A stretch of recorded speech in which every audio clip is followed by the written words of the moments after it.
Olá, tá começando o 82º episódio do Área de Trabalho da Gigahertz, patrocinado nessa semana pela ExpressVPN. Quem tá falando aqui é o Marcos Mendes e assim como toda semana, a Bia Kunze também tá por aqui. Tudo bom, Bia?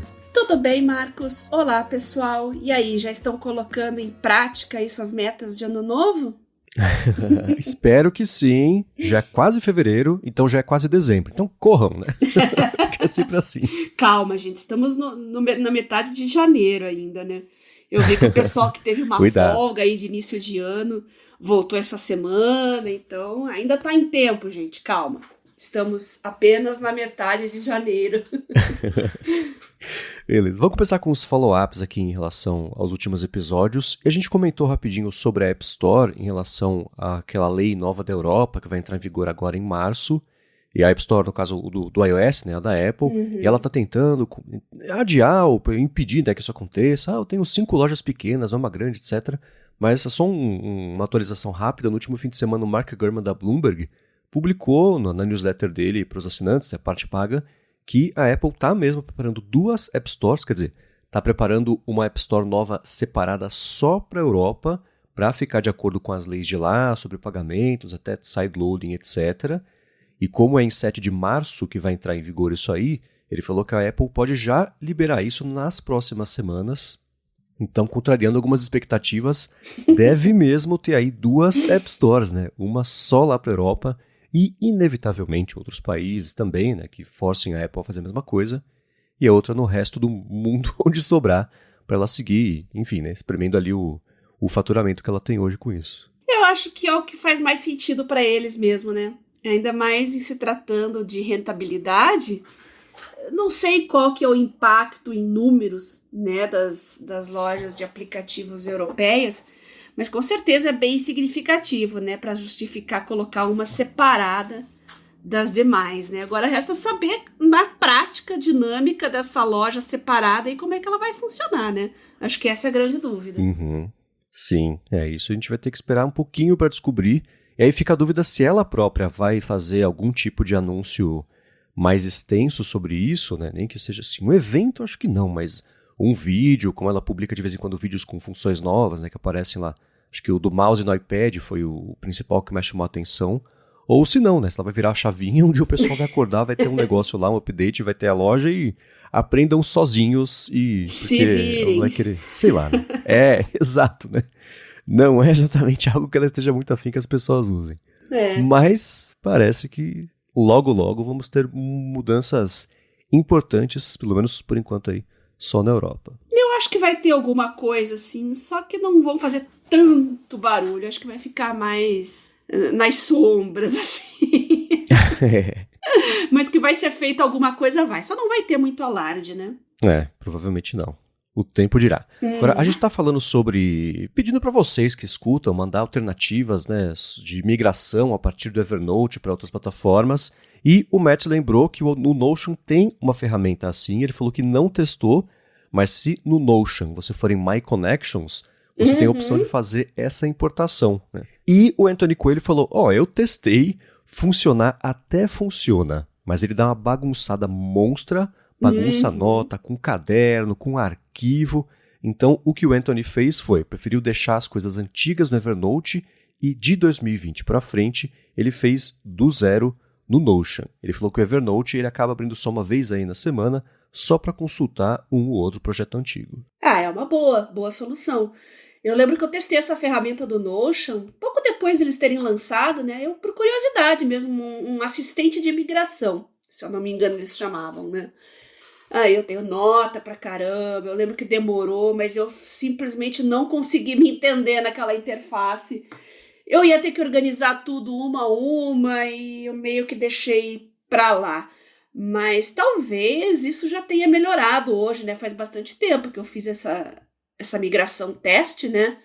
Então, não sei em que pé estão as coisas hoje, mas só o fato de já ter é uma opção legal, né? Para quem quer definitivamente deixar o Evernote para trás. Mas eu gostei mais dessa opção aí do Anthony, né? Você continua ali com o Evernote, mas começa do zero a partir de 2020, no caso dele, né? Começou na pandemia aí.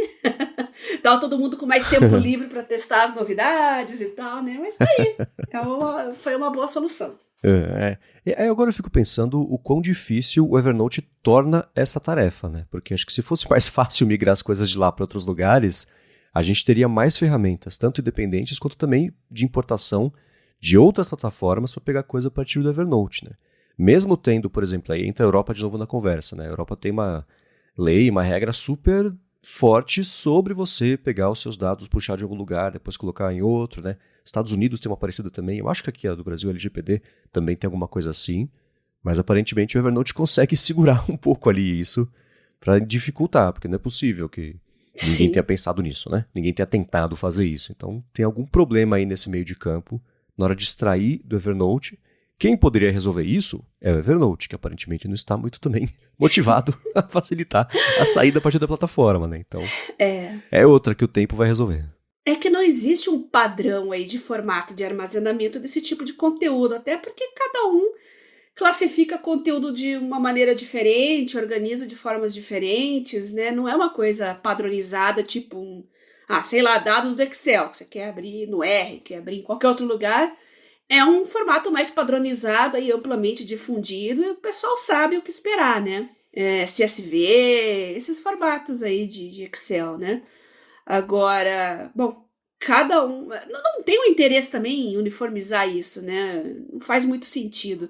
São aplicativos não de anotações, são aplicativos de gestão de conhecimento, né? É uma coisa muito, muito vasta. Realmente é complicado e qualquer migração aí entre esses serviços vai ser bem dolorosa. Pois é. Agora, a gente também pediu alternativas ao Evernote e o Albert Klinsmann falou que depois de ter testado tanto o software, ele está avaliando o uso do Google Docs como aplicativo de anotações. Ele pensou nos prós e contras e falou, né, sem testar por enquanto, que parece ser viável, porque no Docs a gente tem uma formatação completa de nota, é intuitivo, você pode anexar qualquer arquivo que esteja no Google Drive em forma de link, pode compartilhar com qualquer pessoa e essa pessoa ter acesso para visualizar ou editar. A pesquisa do Google Drive, de acordo com ele, é maravilhosa, encontra tudo, e ele já aproveitaria a hierarquia de pastas que ele tem no Drive e o acesso web a apps Android e iOS são ótimos. De ponto ruim, ele pensou o seguinte, né, que não pode poder importar as notas do Evernote, teria que deixar para consulta da base anterior, né, como é o caso do Anthony, que a gente falou agora há pouquinho, e não tem um sistema de etiquetas, mas ele acha que a busca compensa a falta de etiquetas. Você chegou a usar no dia a dia, além da nossa pauta aqui, o Google Docs para mexer em notas, não? Não, eu não costumo usar, até porque eu tô mais no OneDrive, né? Mas vale a mesma ideia. Inclusive, o OneDrive tem reconhecimento OCR ali de imagens, ele é uma ferramenta bem poderosa também. Mas parece que etiqueta não vai fazer falta, mas para mim faz bastante falta, sim. Usar um título de uma etiqueta dentro do documento, nossa, as buscas não iam ser tão eficientes, ia ser muito difícil, para mim, pelo menos, filtrar as informações. Então, realmente, não dá. Eu separo as coisas, eu tenho bastante documentos também aqui no meu disco virtual, no OneDrive, mas é bem diferente o uso que eu faço em relação ao uso do Evernote. Muitas coisas eu tenho duplicadas, mas é mais no sentido de trabalho compartilhado mesmo, né? Eu coloco um PDF meu, assim, com as minhas anotações e tal, deixo ali no Evernote para linkar com outras notas e outros conteúdos de maneira mais fácil, mas no OneDrive eu gravo para fins de backup e para compartilhar com outras pessoas. Backup nunca é demais, então é bom ter nos dois lugares. Sempre bom. Eu uso o Google Docs, para as pautas aqui da Gigahertz, a gente usou por muito tempo ele também para a pauta do ADT, e a gente estava com uma pauta contínua enorme, né? Em vez de fazer uma pauta por episódio, um documento novo por episódio. E depois de um tempo ele ficou tão pesado que era impraticável abrir. Nossa. A gente desistiu e hoje a gente só no ADT usa o Pages. E no dia a dia aqui, de episódios separados, o Google Docs é ok. Ele, pelo menos no Mac, e pelo menos no Safari no Mac, quebrou a parte de você inserir emojis e na pauta, para colocar os assuntos diferentes, eu coloco um emoji que a gente bate o olho, fica mais fácil de diferenciar uma coisa da outra, né? A Bia deve ter notado, de uns tempos pra cá sumiu, porque ele parou de funcionar, eu falei, não vou ficar dando, né, cambalhota pra botar emoji na pauta, né? Deixa pra lá. Só pesquisar rapidinho ali, eu acho alguma coisa. Mas, então, tem umas coisas que de vez em quando no Safari, no Mac, ele dá uma quebrada, a parte né, às vezes você tem que aumentar um pouquinho ali a interface inteira, às vezes ele aumenta só o documento, às vezes ele aumenta a janela do Safari, aí você perde um pouco do menu, é meio bugado, tá? Mas, não sei, acho que o que pode acontecer é o Albert usar por um tempo e falar pra gente se rolou ou se não rolou, e também quem tem boas ou experiências ruins a respeito do Google Docs, manda pra gente gigahertz.fm/feedback. Para finalizar o momento Evernote ou não aqui do episódio, a gente perguntou também, pessoal que tá pagando o Premium, tá rolando? Vocês estão gostando? Né? A gente tá falando sobre ir para fora, migrar, mas e se fica bom, né? E o Cristiano falou que o Evernote está bastante estável nos últimos meses. Ele usa no desktop, na web e no telefone. Faz um bom tempo que ele não vê nenhum bug. Tem quase 10 mil, meu Deus, 10 mil notas. É tipo você, Bia. Tamo junto. Tô nessa também. E ele não vê motivo para trocar de serviço. Ele falou que a versão Android, que era o grande problema, tá, ao ver dele, bem melhorada aí no último ano. E sobre alternativas ao Evernote, ele vê muita gente falando do Notion, do Obsidian também, e sugeriu um chamado Logsec, L-O-G-S-E-Q, que é menos conhecido, mas também é muito bem falado pelo pessoal lá no grupo do Evernote Brasil no Telegram, que eu vou deixar o link na descrição do episódio, para quem quiser participar também, junto, claro, do link desse Logsec, que eu não conhecia. Já ouviu falar, Bia? Legal. Não, também não conhecia.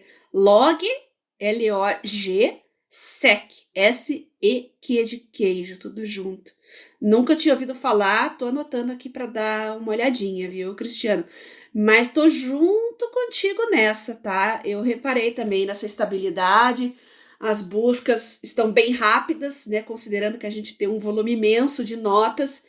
Então, eu tô com ele, por enquanto eu não tenho motivo para mexer nisso. Boa. Uma coisa interessante sobre esse Logsec, eu procurei aqui rapidinho, ele é open source, né? Tem tanto o projeto dele lá no GitHub, quanto também no site eles falam sobre isso, e o foco deles é privacidade. Então eles falam que são a privacy first open source knowledge base. Então, não é, entre aspas, né, uma plataforma de anotações, mas eles tentam deixar a coisa um pouco mais abrangente. Então, é interessante. Tem o hub lá da comunidade, etc. Interessante. Quem testar ou quem testou, aqui. Manda pra gente, gigahertz.fm/feedback. E além do Logsec, quem quiser testar, contar pra gente suas impressões, o que vocês acharam. Eu fiquei curiosa com essa história dos emojis aí também. Vocês usam emojis para fins de classificação de documentos, pastas, etc. Eu vou contar para vocês que eu uso. Deixa eu pegar até meu smartphone aqui. Eu tenho um widget na minha tela principal do smartphone, que é a visão mensal, que eu gosto muito mais do que a visão semanal. Para mim faz mais sentido porque, bom, eu trabalho em home office, eu tenho minhas metas, minhas listas diárias, então compromisso não é uma coisa assim tão próximo às vezes eu tenho coisas para semana que vem, para daqui 15 dias, então a visão mensal faz mais sentido que a semanal para mim. Só que o espaço é pequenininho, né? Um widget de um mês inteiro ali na tua tela do smartphone. Então, eu costumo usar ícones ali, no caso, os emojis, antes do título do compromisso, porque eu não preciso ver o título do compromisso inteiro, eu já sei do que se trata. Fica a dica aí pra vocês. Boa. Posso mandar um print? Vou mandar um print daqui a pouquinho pra vocês aí, pra vocês darem uma olhada e entenderem o que eu tô falando melhor. E vai estar na pauta pra quem quiser ver. Eu passei a usar emojis nas coisas depois de uma dica de uma pessoa que, desculpa que eu não lembro o seu nome agora, eu tentei achar rapidinho aqui e não consegui, mas ouvinte do Área de Trabalho, que falou que usava emojis no calendário para facilitar, você bater o olho ali, né, e saber que, por exemplo, mesmo que você use cores, né, eu uso, para mim aqui, o calendário, tudo que é da Gigahertz é roxo, por conta da cor, né, do logotipo da Gigahertz, coisa de saúde eu deixo em azul, coisa da Alura eu tenho usado um verde. Então, dentro disso ainda, Gigahertz pode ser tudo, pode ser gravação, pode ser edição, revisão, reunião com o patrocinador. Então, usar o emoji já deixa eu bater o olho, saber sobre o que estamos falando para depois ver o assunto, né? Ajuda nessa visualização. E do calendário eu passei a usar emojis em pautas também, justamente pelo mesmo motivo, né? Para ficar mais fácil ainda de achar rapidinho uma seção específica da pauta, localização, né? Então, é uma excelente dica. Obrigado, ouvinte semi-anônimo ou anônima, porque você mudou a minha vida. De pouquinho em pouquinho é bom melhorando essas coisas, né? Nossa, e esse negócio de usar ícones, hoje é emoji, né? Mas ícones vem lá dos tempos do Palm ainda, que tinha o Agendos, o Datebook 5, que você podia atribuir ícones, né? E havia uma biblioteca grande de ícones, atribuir ali aos compromissos, né? Muito antes de existir emoji, gente. Depois no Windows Mobile foi com o Pocket Informant. Se eu procurar, eu acho aqui alguns prints ainda para mostrar para vocês, mas ajuda bastante colocar ícones no lugar de textos, viu? Olha, acho muito legal e bacana. Nossa, esse é um hábito de 20 anos já, quase. Firme e forte aí. Se for pensar os primeiros palms lá, 20 anos mesmo. Nossa. Agora, sobre o Microsoft Listas, que foi uma dica que a gente vem comentando aqui há uns episódios, o Matheus Rodrigues falou que ele vem usando o Microsoft Listas e a dinâmica é um pouco diferente dos outros apps de lembretes, então para ele tem funcionado melhor cadastrar só lembrete de coisa recorrente, tipo checar o óleo da moto a cada 15 dias, todo dia X horas tomar um remédio, coisa assim. Achei interessante desmembrar lembrete de atividades pontuais de um aplicativo centralizando os lembretes de atividades recorrentes e, por sinal, é uma boa ideia, né? E às vezes tem tarefas, né, lembretes que estão bem longe e o risco de você lembrar é inexistente se você não registrar de forma eletrônica. Por exemplo, renovar o passaporte. Putz, o meu é daqui 6 anos só. Você coloca para daqui 6 anos lá o lembrete, não tem problema. Você não tem agenda de papel de 6 anos para frente, concorda? Então tem que ser mesmo numa forma de calendário eletrônico com um alarme ali, coloca para 1 mês antes ou 2 meses antes para você se lembrar e tomar as providências, né? Então isso vale para check-ups anuais, né, no oftalmologista, ginecologista, por exemplo, renovar passaporte, é outro exemplo que eu falei, enfim, para coisas que estão bem distantes, tá aí uma coisa que a agenda de papel não consegue vencer não, viu?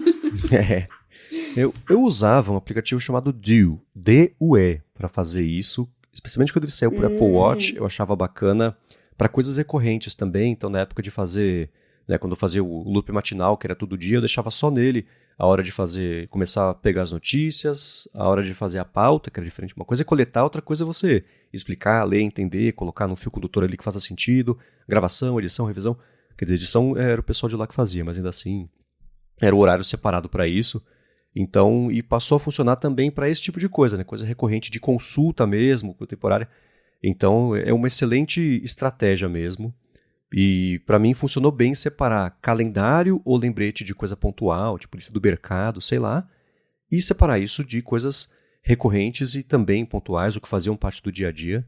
Eu acho que é uma excelente dica. Ótimo. Agora, a gente vem falando, outra tradição aqui no área de trabalho é falar sobre diferentes ou tablets ou leitores de livros, né? Alguns são híbridos entre essas duas coisas, que são coisas bem interessantes. E o Samuel Costa mandou pra gente o Xiaomi Carta 1200, que é um concorrente do Kindle, basicamente, mas com aplicativos adaptados para ele. O WeChat, por exemplo, que é o app de tudo que tem lá na China, já está adaptado para ele para rodar ali nessa tela de e-paper, né? Tem ali 7 polegadas, ele pesa só 166 gramas, nada, basicamente, né? Tem alta resolução de 300 dpi, tem ajustes interessantes da temperatura e o brilho da tela também é automático. Uma coisa que eu achei bacana, ele tem identificação automática de rotação, né? Para você poder ler em modo paisagem ou modo retrato. Tem 64 GB de espaço, que eu achei interessante, e ele também tem uma outra coisa que eu achei bacana, que é um case magnético para carregar, além da entrada USB, né? Que deve ser USB-C. E, além disso, 40 horas de bateria, que não é pouco, mas eu acho que ainda assim é menos que o Kindle, né? Mas pesando nada também, significa que a bateria ia ser mais leve, né? Achei bem interessante, Bia. Como é que foi para você? É bom lembrar que a autonomia de um Kindle é diferente de um dispositivo Android com e-ink, porque você vai usar para outras coisas, você vai usar mais conectividade, vai transicionar mais tela, que é algo que gasta bastante bateria, no caso de um dispositivo desse tipo. Mas quando a Xiaomi entra no game, o negócio sempre acaba mudando, porque eles estão fazendo coisas muito boas, com preços bem competitivos. Então, vale a pena a gente prestar atenção aí nesse Xiaomi. Se eu não me engano, esse não tem caneta, né, Marcos? Pelo que eu estava vendo aqui. Não, então, parece que não. Ainda não é um dispositivo para você fazer anotações e tal. Mas fica a dica aí, Xiaomi. Faça um com caneta que eu sou candidata a comprar, viu? Ele parece ser mais de consumo do que de geração de notas, conhecimento, Exatamente. conteúdo, né? Às vezes você quer ler artigos da internet, que não só livros, né? Mas coisas que estão no navegador, por exemplo, mas são textos. Você quer ler PDFs que estão em outros aplicativos. Enfim, uma variedade de coisas de leitura e até mesmo redes sociais, por que não, né? Uhum. Coisas de leitura que não são necessariamente estruturadas como livros. Então, tá aí, uma ótima solução para estudantes, pode ser algo bem, bem legal também. Boa. Agora, uma coisa que você mandou para mim ao longo dessa semana, eu sempre brinco que a CES é um festival de tecnologia para mostrar telas que enrolam e outras coisas, né? Já fazia anos aí que a LG, todo ano, a LG apresenta tela com display enrolável e tal. E aí, você mandou nessa semana que a Samsung apresentou um display OLED enrolável, junto também de uma outra tela que é um telefone dobrável que eles chamaram de in and out. Você dobra ele para dentro, como é hoje o Galaxy Z Fold, mas pode dobrar inteiro para fora também, né, 360 ali. Como tinha até acho que era da Xiaomi um telefone que fazia isso e que, sei lá, faz tempo que eu não vejo. O da Huawei talvez, enfim. Então, e aí a tela enrolável, eu vi que um dos usos que eu achei interessante não é exatamente para tablet, coisa assim, mas sei lá, para o carro, né? Que tem lá o displayzinho na parte de trás, você guarda se você não precisar. Ele é mais leve do que a tela OLED, né, tradicional, o que num vídeo que eu vi sobre isso, falou, é até bom que poupa energia, é mais leve. Eu falei, não sei até onde, né? Se economizar uma tela vai poupar energia o suficiente para ser significativo na bateria do carro, mas como a bateria do carro qualquer coisa ajuda, ok, né? Tá na direção certa pelo menos. Mas o que te chamou a atenção aí sobre essas telas, pra gente falar sobre isso? Então, tem as dobráveis, né? Acho que o que mais me chamou a atenção aí são os dobráveis. É bom lembrar que a CES não é uma feira para vender produtos. Eu gosto mais de comparar com aqueles eventos de moda, sabe? Que as pessoas, os modelos usam aquelas roupas extravagantes e todo mundo fala, nossa, mas quem que vai usar isso aí na rua, Saco né? de lixo na cabeça. Então, basicamente, CS não é para você usar na rua, né? Então, é uma vitrine, né, para a imprensa noticiar, divulgar tendências, né? E parece que tela dobrável tá vindo aí para ficar. E é uma coisa que ainda não me comprou, gente. Eu tô me esforçando muito para gostar de um Z Fold, de um Z Flip, de um Fold, por exemplo. Mas eu não tô convencida. Eu não consigo botar o rico dinheirinho ainda em um dobrável, né? Eu vejo, assim, demonstrações, às vezes eu vejo reviews e... Ai, aquele vinco que fica no meio. Eu tenho toque com aquele vinco. Não dá, eu não consigo ter ainda.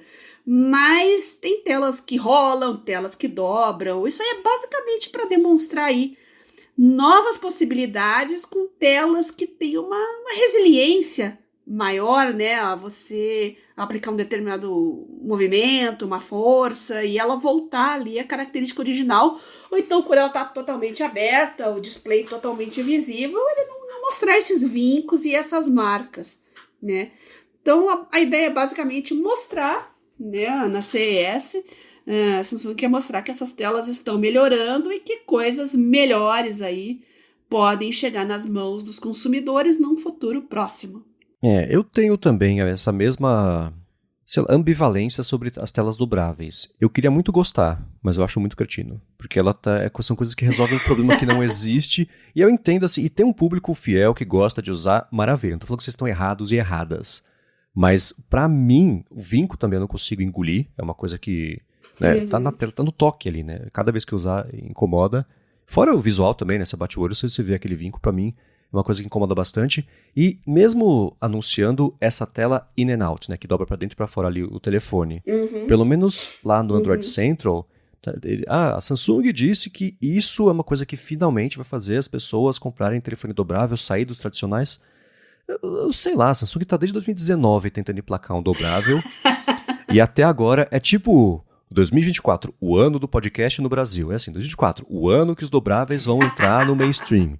Eu não sei, né? A próxima grande coisa, se fosse pra rolar, já teria rolado nos últimos 5 anos que a Samsung vem tentando fazer isso emplacar, né? É um nicho grande, uma fonte de faturamento bacana. Hoje, basicamente, é a Samsung que opera nesse mercado. Tem a Motorola lá com o dobrável dela, mas que deu água, né? Então, a Samsung tem ali e segue crescendo essa base de usuários. Bacana. Eu vou defender a Samsung aqui. É. Eu acho que com a pandemia, deu uma sacudida geral no mercado de chips e afetou muito a distribuição e sei lá, mudou o cenário, né? Então, eu acho que agora é que as empresas estão conseguindo voltar ao normal, os preços ainda não voltaram ao normal, a gente ainda está sofrendo alguns impactos econômicos da pandemia, então eu acho que foi isso que atrasou um pouco, mas esse negócio de prometer é marketing mesmo, a gente sabe que todo mundo faz isso, mas eu acho que a pandemia atrapalhou um pouquinho, sim. Eu acho que sim. E assim, uma coisa que eu ia falar que está crescendo, por exemplo, achei um relatório aqui da Counterpoint Research de setembro do ano passado e mostrou que eles calculam os shipments, né, que é basicamente não são as vendas de telefones, mas sim os envios de telefones para canal de venda. Então, se está na prateleira ou se vendeu, dá meio na mesma, entra ali nesse balaio, mas a teoria é que se isso foi enviado para canal de venda, é porque vai ter demanda, mesmo que esteja em estoque, isso vai ser vendido. Eles falaram que em setembro, a comparação com o ano anterior era um crescimento de 10% aí na venda desses telefones dobráveis. No trimestre anterior também tinha sido um crescimento, então é um mercado que está em expansão, não flopou, né? Mas é um nichão, basicamente, o que eu vejo disso, porque eu comparo, por exemplo, com, sei lá, até o ChatGPT, né? Que pegou rápido. Se uma coisa vai pegar na tecnologia, pega rápido, espalha feito incêndio, não é uma coisa de anos e anos e anos e anos. Então, tem vantagens bacanas, né? Você pode usar um telefone, um dispositivo do tamanho de um tablet no formato de telefone, para caber no bolso, para ficar mais portátil, etc. Tela dobrável é a mesma coisa, especialmente para tablet, né? Fica mais confortável de você levar em algum lugar ali, fica tipo um pergaminho, basicamente, né? Mesmo que dentro de uma caixa mais quadradinha ali que está dobrado e você puxa e desenrola. Mas, não sei, é um nicho, né? E a parte de... Tem usos práticos, né? De você, por exemplo... você usa o Galaxy Flip, né? Que é um formato de telefone tradicional que dobra e fica quadradinho. Ele semi-dobrado para tirar uma selfie. Você vê lá o viewfinderzinho. São coisas úteis. Você acerta melhor a selfie assim do que se você não estiver vendo. Mas todas essas coisinhas úteis apelam para públicos diferentes que, somando tudo isso, acho que não dá um grande público ou justifica a pessoa pagar mais, investir nesse telefone e, enfim, né, não sei se pega, né? As coisas de produtividade que eles proporcionam são super bacanas, né? Você sempre bota lá alguém sentado no avião usando o Galaxy Fold com a planilha aberta e canetinha, etc., que é o ideal, né? Só falta ser um PDF também, para ser o ideal da produtividade, né, móvel utópica. Mas não sei, no dia a dia eu vejo um ou outro do Flip, que é esse do tamanho de telefone mesmo, mas o Fold faz muito tempo que eu não vejo em público na vida real, assim, né? Tirando o pessoal de tecnologia mesmo que cobre, que trata disso, que, enfim, geralmente está testando para fazer review ou receber uma unidade de teste e está usando. Mas no mundo por aí, é assim, uma vez a cada 3 meses eu vejo um Fold in the wild, sabe? Um Fold não, um Flip, verdade, desculpa, verdade. Confundi. O Flip que eu vejo, o Fold eu não vejo nunca. Ainda não foi pra galera. Talvez a Apple um dia entre nesse segmento aí, acho que o negócio vai pra galera.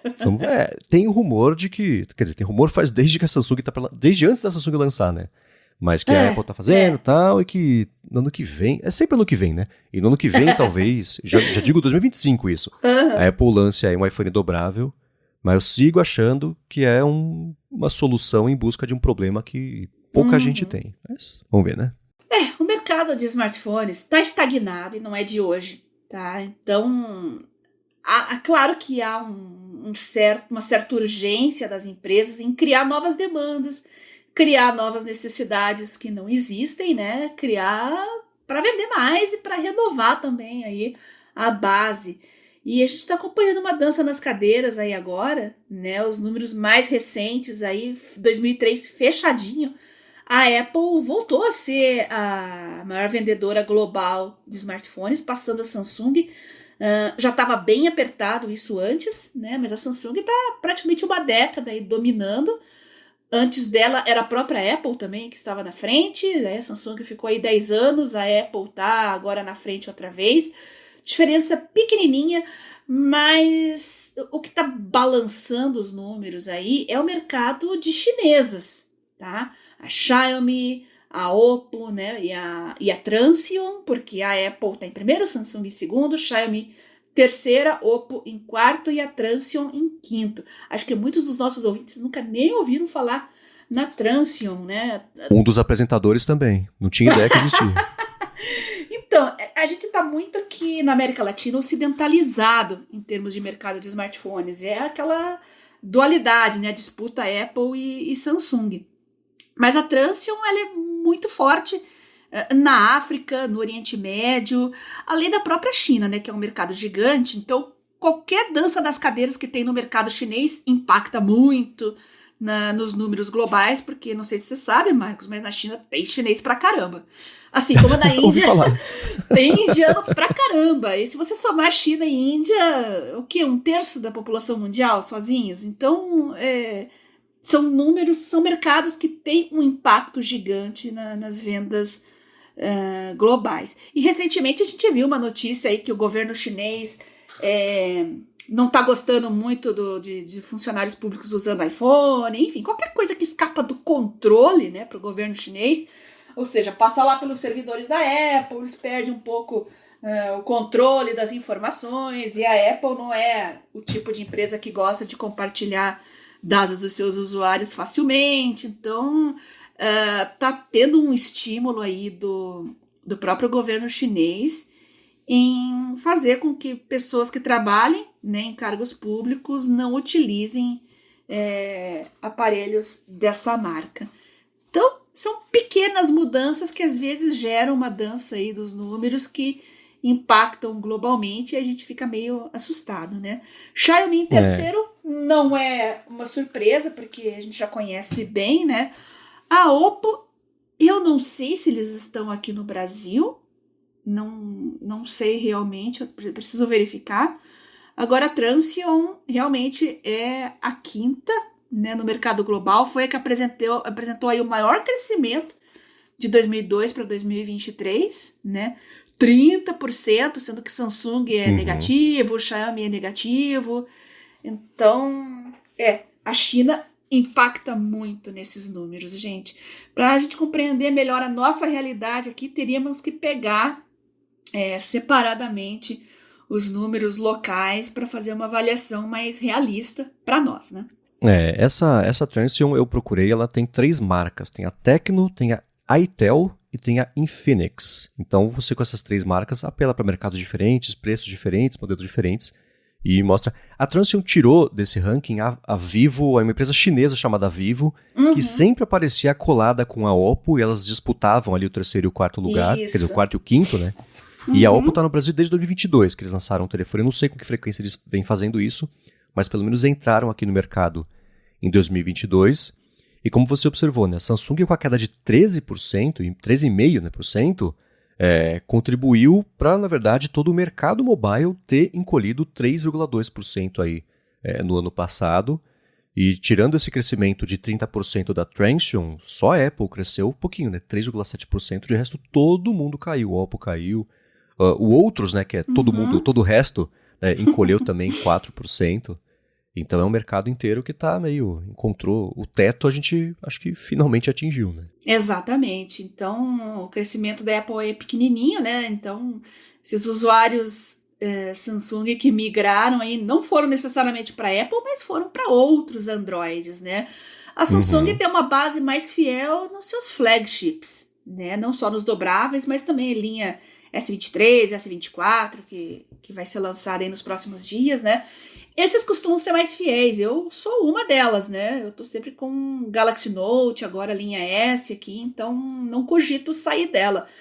Agora, lá nos intermediários, ou nos dispositivos de entrada, nem tanto os dispositivos de entrada, mas os intermediários, é que a briga é bem feroz. Uhum. E só um complemento aqui, eu achei notícias que mostraram que em 2021 a Positivo e a Transion conversaram, fizeram parceria, trocaram conhecimento e profissionais ali para fazer algo, mas eu acho que em Phoenix está aqui no Brasil, talvez, junto com a Positivo representando.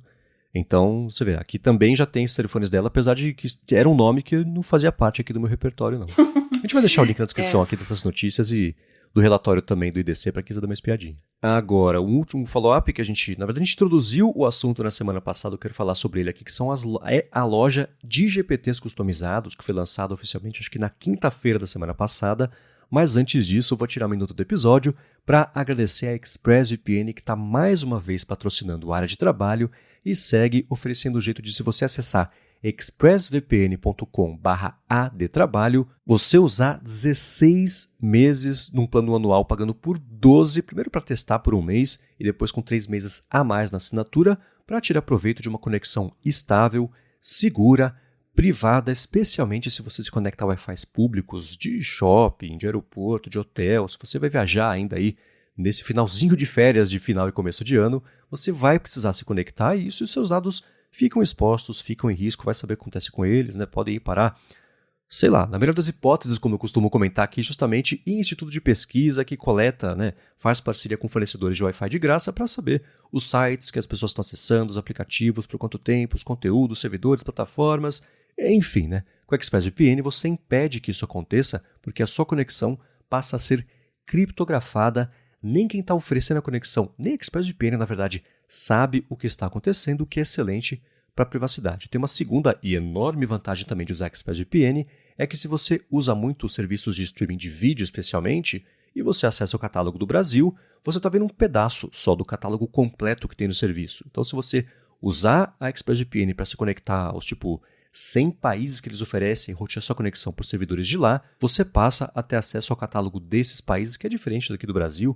Eu uso todo dia a ExpressVPN para isso no HBO Max para ver ou The West Wing ou algum outro conteúdo no YouTube também muito, né, para ver, não está disponível na sua região. Tudo bem, ExpressVPN eu ligo, assisto ao vídeo que eu quero ver, a Amazon também, Netflix também, enfim, né? Para conhecer melhor você faz o seguinte, vai em expressvpn.com/adtrabalho e lá você vai ver como é fácil, para testar por um mês, como é fácil usar no telefone, no tablet, no computador, na TV, dependendo do modelo, na Apple TV agora também, no roteador da sua casa também, se você quiser resolver de uma vez só para todo mundo. E aí, para assinar o plano anual, você vai pagar por 12 e vai ter 15 meses. Eles dão ao final desse plano anual 3 meses a mais também, só porque você acessou por meio do link expressvpn.com/adtrabalho. Muito obrigado, ExpressVPN, pelo patrocínio de mais esse episódio aqui do podcast e pelo apoio a toda Gigahertz. Aproveitem as férias e aproveitem a oportunidade que a gente está dando para vocês para conhecer o ExpressVPN e proteger melhor a sua família, seus filhos, seus pais. Eu estou falando muito do Twitter essa semana sobre idosos na internet, né, que realmente estão dando uma dor de cabeça. Então a melhor maneira de você protegê-los é usar um serviço de VPN bastante seguro e confiável. É isso aí, muito obrigado. E vamos lá, na semana passada, na quinta-feira, eu acho, foi lançada a GPT Store. Uma coisa bem interessante que eu achei é que quando você acessa, né, isso está por enquanto só para quem assina o GPT Plus, né, porque precisa do GPT-4 para funcionar, e mesmo que você acesse um GPT customizado, se você quiser falar sobre outras coisas, a não ser que seja programado para ele não falar, você consegue usar o GPT-4 normalmente, né, como se fosse o padrão ali. E a loja de GPTs tem um ranking geral e também tem um ranking dividido por categorias. E as categorias são do DALL-E, né, que é aquela IA geracional de imagem, escrita, produtividade, pesquisa e análise, programação, educação e estilo de vida. E então você tem um ranking geral e o ranking dessas categorias Como não poderia deixar de ser ter um monte de GPT de PDF, né? Que eu brinco que a fixação da humanidade para o PDF não tem limites, então tem um monte de GPTs customizados para você conversar com o seu PDF, para fazer resumo, associar esse tipo de coisa, conversar com o seu né? PDF é sensacional. Adorei. E tem o que está em primeiro lugar é uma IA de pesquisa, né? Para papers acadêmicos. Uhum. Exato. Consensus é uma coisa famosa, eles têm um GPT customizado, é isso? Uhum, exatamente. Acho que a gente até comentou aqui em episódios anteriores, né? É uma ferramenta para busca por papers científicos, né? É uma coisa que eu já tinha criticado, que PubMeds da vida deixam muito a desejar. E tá aí. É onde a IA tem realmente um campo muito grande para crescer, porque as nossas buscas ainda a gente tem que fazer vasculhação manual, é um saco isso, né? Para achar o paper com um assunto e dentro da metodologia que você quer. Então, super bem-vindo. Aí tem mais suspeitos de sempre aí, né? O AI PDF, Canva, tem alguns aí de programação também. Legal, achei bem legal e tô adorando essa lista dos mais populares, porque realmente são todos serviços muito bons e que já tem uma certa fama. Sim, e por exemplo, esse do Consensus, o que ele faz? O GPT customizado deles se conecta ao servidor da Consensus para poder pegar esses dados todos e etc. Né?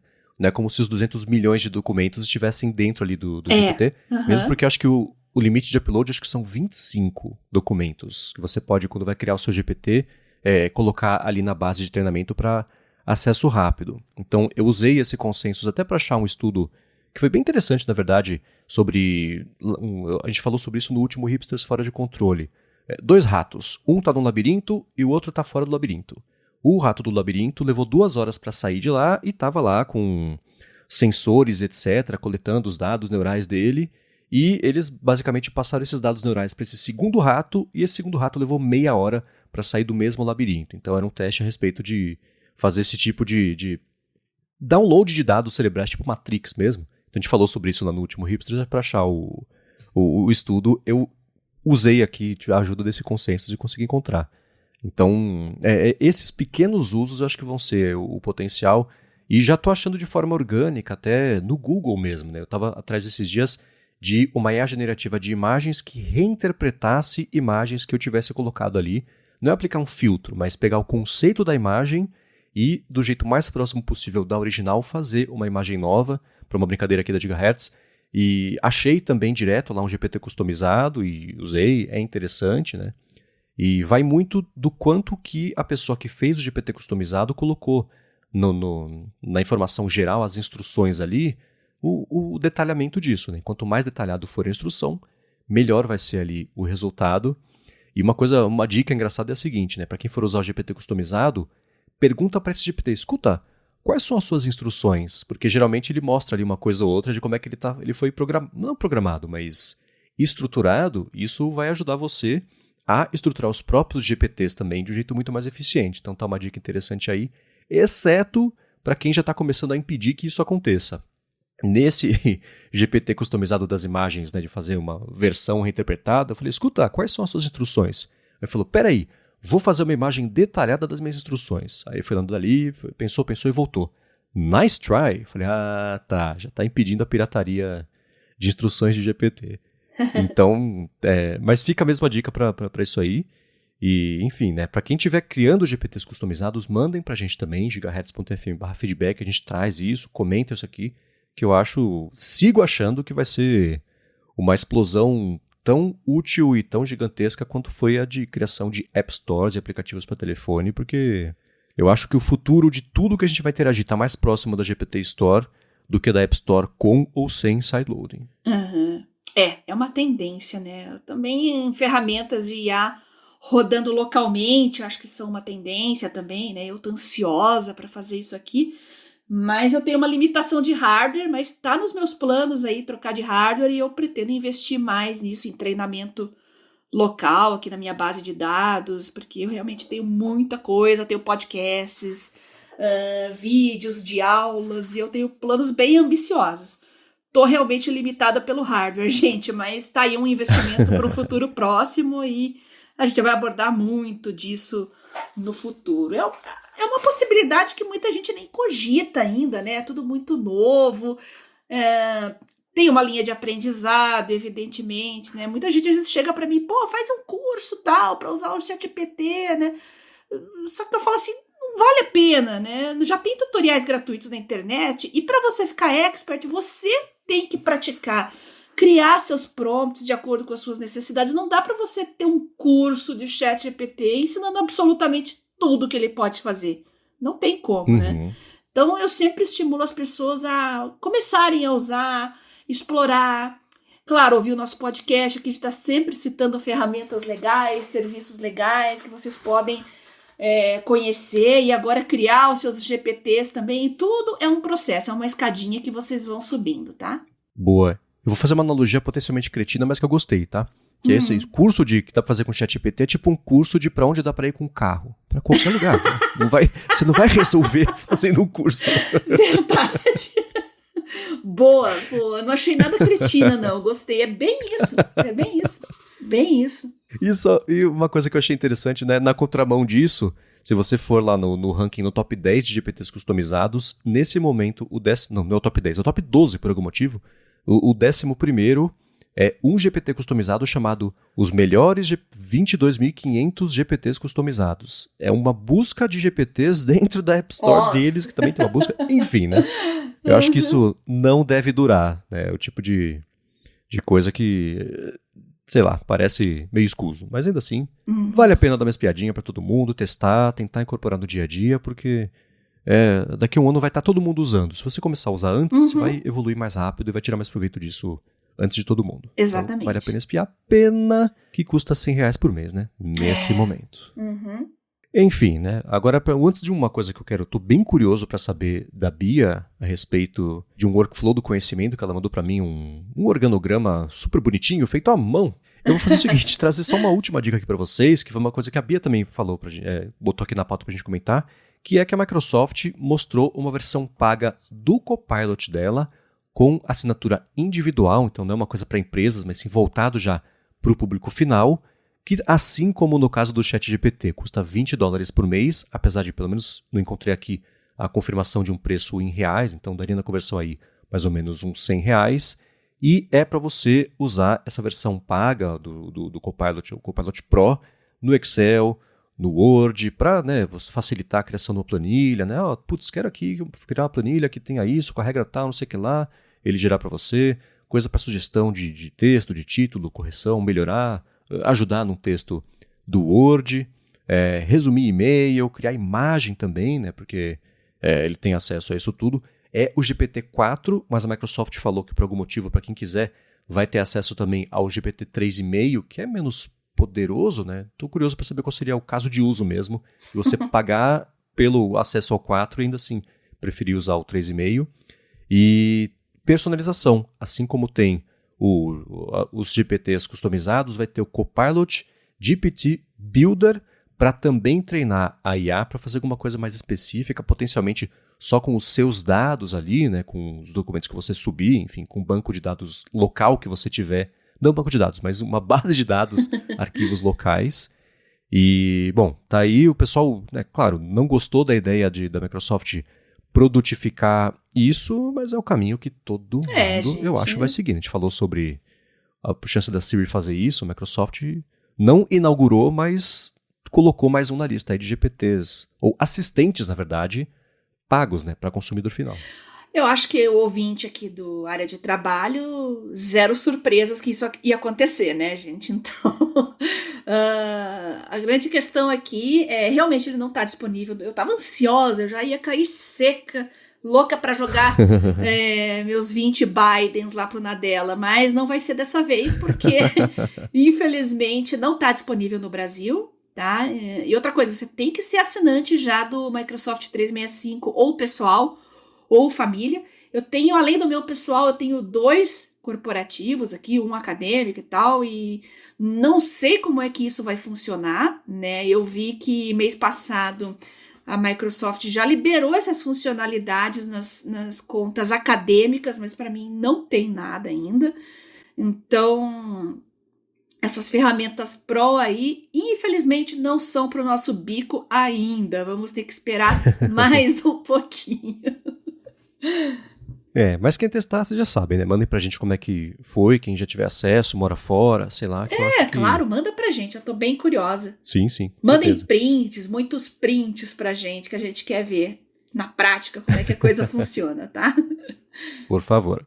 Agora, Bia, você vinha falando que nas suas férias você aproveitar para tirar da sua lista de temas para abordar aqui na hora de trabalho algumas coisas bem interessantes, sendo uma delas o workflow do conhecimento, né? Como tratar a informação que você consome, para, né, facilitar a parte de referências, aprender melhor também. Então, estou bem curioso e eu não sei se você vai fazer um novo, mas eu colocaria o novo e esse que você me mandou, um organograma aqui super bacaninha, detalhado, bonitinho. Você fez até um cerebrinho ali com um cerebelo. E um tronco encefálico também. Tá vendo só? Verdade. Então, diga lá. Os frutos das aulas de neuroanatomia. Então, o workflow do conhecimento, quem conhece GTD já ouviu falar, né? O David Allen enfatiza isso muito no livro dele, né? No Getting Things Done, que é basicamente você criar um workflow, né? O tráfego do conhecimento, as informações com que você trabalha no seu dia a dia, como que você vai coletar, processar e futuramente armazenar para usar como referência. Então isso aí é uma coisa que eu já faço mesmo de tempos em tempos, há muitos e muitos anos, eu vou dizer até uns 20 anos pelo menos, já desde o tempo do Pocket Informant, como eu citei anteriormente aqui, porque eu achei alguns workflows antigos meus aqui salvos, né, desde 2005, 2006, que na época o Pocket Informant era o meu grande agregador de produtividade, né? Ele era calendário, contatos, tarefas, aí notas eu já estava migrando para o Evernote. Então é interessante você ter bem esquematizado como que você vai gerenciar as informações suas de trabalho, de aprendizado, de conhecimento, aquilo que você vai incorporar na sua vida. Quando você quer aprender alguma coisa, você tem que processar essas informações de uma maneira que você compreenda e que possa sempre consultar, né? Assim como quando você lê um livro, é interessante você marcar os pontos mais importantes e ter em algum local, pelo menos esses pontos mais importantes para futura referência. Um livro de papel complica um pouco isso, porque você está ali sublinhando à mão, quer marcar as páginas, tem que usar aqueles marca-páginas, aquelas flags, né, adesivas. Então, isso dá um trabalhinho, mas eu fazia muito isso com livros de bibliotecas, para não rabiscar os livros, né? Eu marcava, usava post-its e usava a câmera do celular para fotografar os trechos mais importantes, já que copiar tudo à mão é um trabalhão, né? E jogava no Evernote. Mas é um método bem complicado, e hoje com o Kindle tá tudo tão fácil, né? À medida que eu já tô lendo ali, eu já tô sublinhando os trechos, né? E quando eu entrar lá na Amazon, na parte de gerenciamento, né, do conteúdo Kindle, você pode acessar só as partes que você sublinhou e as anotações que você fez nos seus livros, né? E é essa parte que, depois que eu termino de ler o livro, eu vou lá no site, coleto e jogo a página dentro do Evernote. Então eu tenho só os trechos sublinhados e as minhas anotações, que é geralmente o que eu vou usar para o futuro, né? Às vezes eu mexo um pouquinho ali, adiciono links também, quando tem alguma informação extra, caso eu vá usar no futuro isso para uma aula, uma apresentação, um artigo que eu vá escrever. Eu quero encontrar facilmente essas informações no futuro. Então, às vezes eu adiciono um linkzinho ali também para mais informações. Então, esse workflow é importante porque eu criei ali um esqueminha mostrando como que eu aprendo, por isso o desenho do cérebro ali, o que entra no meu cérebro e o que sai do meu cérebro, né? Por isso que tem setinhas entrando e setinhas saindo, né? Separado de todos os aplicativos, vocês vão ver ali, é o Todoist, né? Que é um gerenciador de tarefas. Por quê? Eu gosto muito dele porque é muito fácil você adicionar rapidamente qualquer coisa, né? Eu lembrei, eu quero fazer isso na semana que vem. né? Eu tenho ali o atalho na minha tela principal do celular, eu seguro, ele já abre uma nova nota ali, eu adiciono, ele salva lá na caixa de entrada. Aí mais para frente eu posso processar, colocar categorias e contextos e etc, né? Então toda ideia que eu tenho, toda coisa que eu quero comprar, toda desejo assim de verificar coisas com mais profundidade no futuro, eu sempre vou ali no Todoist por motivos de comodidade mesmo. Poderia ser no Evernote, poderia, mas como o Todoist é o meu organizador de tarefas dedicado para isso, então é ele que eu uso. Então lá tem tarefas, tem ideias, links, né? Eu faço muito isso com o YouTube, algum vídeo que eu acho, em vez de eu salvar no próprio YouTube, naquela lista de assistir mais tarde, que você nunca vai assistir mais tarde, eu prefiro jogar o link lá, quando a coisa realmente é importante, eu jogo lá o link no meu Todoist, aí quando eu tô com tempo e mais vontade mesmo de me dedicar àquele assunto, eu consigo acessar facilmente, porque, gente, ficar salvando no YouTube, daqui a pouco você tem 1000 coisas salvas ali, você não acha o que você realmente estava precisando para aquele seu trabalho, para alguma coisa que você estava, algum projeto que você estava se dedicando, né? Páginas da web também, às vezes eu salvo no Todoist para referência futura. Então ele está separadinho dos demais ali, né? Saindo do cérebro e indo para o Todoist, né? É algo que eles chamam em inglês de brain dump, que eu não sei traduzir isso em português, porque não é a lixeira do cérebro, né? Porque lixeira é uma coisa que você joga fora, mas você tá cheio de coisa na cabeça e você quer tirar aquilo da cabeça e organizar numa lista para você poder visualizar tudo que você tem para fazer. É basicamente essa a ideia, tá? Porque se você confiar na memória, já era. Dali alguns minutos você não lembra mais. Não dá, gente. E toda vez que eu fazia isso, nossa, que ideia legal que eu tive. Depois eu vou lá no meu computador e vou escrever mais sobre isso. Já era, gente. Dali 5 minutos perdeu. É que nem quando você tem um sonho à noite, aí você pensa, amanhã eu vou contar, sei lá, pra minha mãe o sonho que eu tive. Você não vai lembrar mais nem no final do próprio dia que você sonhou, né? Então tem que anotar. Aí ali eu coloquei o Samsung Notes. Eu vou lembrar, é o primeiro passo para esquecer, né? É o primeiro passo para esquecer, exatamente. Então eu coloquei ali o meu leitor de PDFs, que está separado do Samsung Notes. Às vezes eu uso o PDF dentro do Samsung Notes, às vezes eu uso separado. E eu já expliquei os motivos, né? Basicamente é o tamanho do PDF. Então tá ali o Evernote, todas as setinhas chegando no Evernote, porque realmente tudo que eu processo eu arquivo lá. Então vocês vão ver que não tem o OneDrive, né? O OneDrive é meio que backup mesmo, é só ter um lugar para guardar, mas conhecimento, eu não estou falando de arquivos, gente, de workflow de arquivos, eu estou falando de workflow do conhecimento, tem uma diferença importante aí, tá? Então, mídia, podcast, tem os transcritos, né? Eu coloquei uma setinha para o Evernote, mas deixando bem claro ali que o que vai para o Evernote são os transcritos, para ficarem buscáveis, evidentemente, né? O Evernote não busca, aliás, não tem nenhuma ferramenta que faça busca em áudio ainda, né? Para nós podcasters, né? Uma coisa muito triste. Seria maravilhoso se você pudesse procurar conteúdos, fazer buscas dentro de conteúdos de áudio, né? Um dia chega lá, por enquanto a gente tem que transcrever mesmo, tá? Aí tem ali os livros do Kindle, indo para o Evernote, páginas da web, indo para o Evernote. O Office tem uma setinha só saindo do cérebro, porque realmente o conhecimento que eu adquiri, né, que eu uso para criar artigos, para criar planilhas, para criar apresentações, realmente é o conteúdo que eu já administrei, já absorvi, e a partir daí eu vou criar novos conteúdos, e no caso o Office está ali para isso. Acho que ficou bem didático, Marcos. Você conseguiu entender bem aí meu workflow?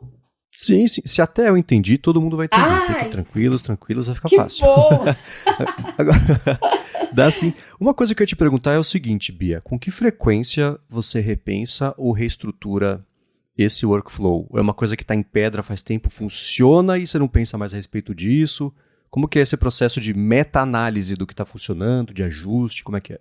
Olha, esse aí já está funcionando, acho que pelo menos desde o início da pandemia, e eu repenso quando eu adiciono um serviço novo na minha rotina, por exemplo. Então, mas eu estou no Evernote há muito tempo, Samsung Notes há bastante tempo, o Office também há bastante tempo. Então, quando você adiciona uma coisa nova, às vezes é bom você repensar. Por exemplo, agora você comprou um Kindle.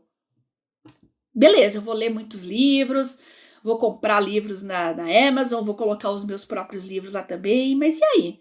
Como é que eu vou administrar esses livros depois que eu termino de ler? O que eu faço com a informação que eu adquiri? Né? Eu vou querer pegar os trechos que eu sublinhei, eu vou querer colocar só, como é que chama, bookmarks. Mas você tem que saber como você vai administrar o conteúdo que você consome, né? Então, quando você adiciona um dispositivo novo ou um serviço novo que você está lá testando e você incorpora na sua rotina, eu repenso e refaço esse workflow. Esse aí, para mim, está funcionando já há um bom tempo e está funcionando super bem. A única mudança que eu fiz ali é o Media Podcast, que eu estou colocando transcritos, né? Agora estão aparecendo ferramentas interessantes de transcrição de mídia, podcast, então já coloquei a seta ali para guardar tudo no Evernote também, justamente para ficar fácil de buscar no futuro. De tempo em tempo eu refaço esse workflow, eu tenho alguns antigos meus aqui, dos tempos dos Palms. Eu lembro que quando eu adicionei o iPad, né, o iPad 1 ainda, 2009, isso, né, 2010, não lembro bem, mas quando eu incorporei ele, realmente também teve uma mudança grande nesse workflow, já que eu ia ficar menos dependente de tela grande, de computador, de laptop, para fazer determinadas tarefas aí que envolviam mais leituras e PDFs também, né? Que é uma coisa que é a praga de todo estudante, é o PDF, né? Já desde sempre. Então, é basicamente por aí. De tempo em tempo a gente repensa. E já que a gente está entrando em 2024, eu estou convidando aí os nossos ouvintes a colocarem no papel como é que é seu workflow. Às vezes muita gente já faz de maneira intuitiva, mas é bom você colocar no papel, porque você sistematiza mais e não deixa escapar as coisas, né? Às vezes você não faz isso com todo o material que você pega, você esquece, outro você faz um download lá na sua máquina, lá do seu trabalho, por exemplo, e fica esquecido lá. Então é importante você colocar aí um workflow para você sempre mecanicamente já estar pronto a jogar aquele conhecimento, aquele arquivo, aquela estrutura em algum lugar que você possa processar depois. Então, ouvintes queridos, eu conto com vocês para vocês fazerem os seus workflows do conhecimento. Podem fazer bonitinho como mind map, pode fazer um esqueminha como eu fiz ali, por escrito, print, mandem lá para mim no meu Telegram, @biacunze, tá? Ou no meu Twitter, @garotasemfio. Nós vamos adorar conhecer e compartilhar com os demais ouvintes. Sim, os demais ouvintes vão adorar conhecer e consumir o que vocês compartilharem. Então mandem lá, porque esse tipo de coisa que o pessoal adora, porque é aquelas que, assim, cada um tem um jeito diferente e semi-inexplicável, mas funciona. E esse jeito vai funcionar para um monte de gente também, que vai ser completamente diferente do outro. Então, sempre que a gente pede para vocês falarem assim, expliquem o cérebro de vocês pra gente, é surpreendente e super legal. Então façam isso. A gente porque quer conhecer eu o adoro. cérebro de vocês. E eu recomendo que vocês façam. Pode até ser no papel assim mesmo, desenhado, esquematizado. Eu acho que é até melhor, faz mais sentido, porque o nosso cérebro não funciona de maneira linear, então não adianta você escrever 3 parágrafos explicando ali como que é o seu workflow, né? Sendo que num esqueminha ali, no mapa mental também faz muito mais sentido, né? Isso aí. Então mandem lá pra gente. Para achar os links aqui desse episódio, vocês podem ir em gigahertz.fm/adtrabalho/82 ou dar mais piada nas notas aqui do episódio. Lembrando que se vocês forem em gigahertz.fm/adtrabalho/82.txt, vocês encontram a transcrição desse episódio automática, estruturada pelo Guilherme Ramo, fez um trabalho super bacana. No player também no site existe um botãozinho de quote, né, de aspas ali. Se você clicar, você também vai ter acesso a uma janela com a transcrição do episódio, que é sincronizada com o play. Você pesquisa, você clica, você vai para lá.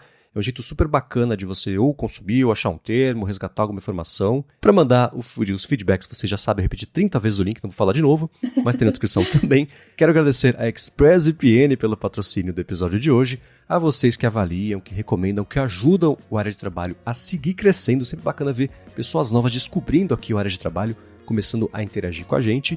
E a você, Bia, por semana após semana, nos ajudar a ter uma vida cada vez mais produtiva com workflows do conhecimento aqui nessa semana. Eu que agradeço você, Marcos, pelo convite para a gente compartilhar tudo que a gente aprende de produtividade, os nossos ouvintes que estão sempre compartilhando com a gente também, e a gente espalha a palavra para todo mundo, e claro, os nossos patrocinadores que viabilizam o nosso trabalho e que fazem com que cheguem a vocês aí, possam futuramente ficar transcritos no Evernote ou no Notion ou no Obsidian de todo mundo, tá bom?